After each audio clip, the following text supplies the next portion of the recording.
ഉവൈസോരെ നിർത്തി ബഹുദൂരത്ത്, ഹുബൈബോരെ നിർത്തി ആചാരത്ത്. രണ്ടാളും ചാഞ്ഞതാമാറത്ത്,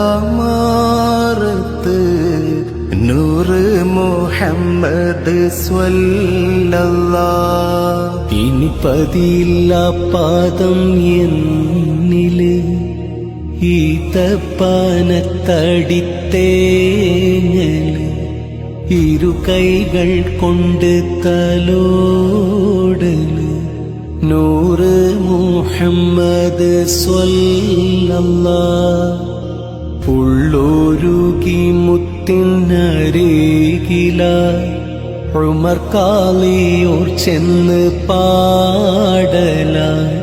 ഉടനെ കവാടം തുറക്കലായി, നൂറ് മുഹമ്മദ് സ്വല്ലല്ലാഹ്.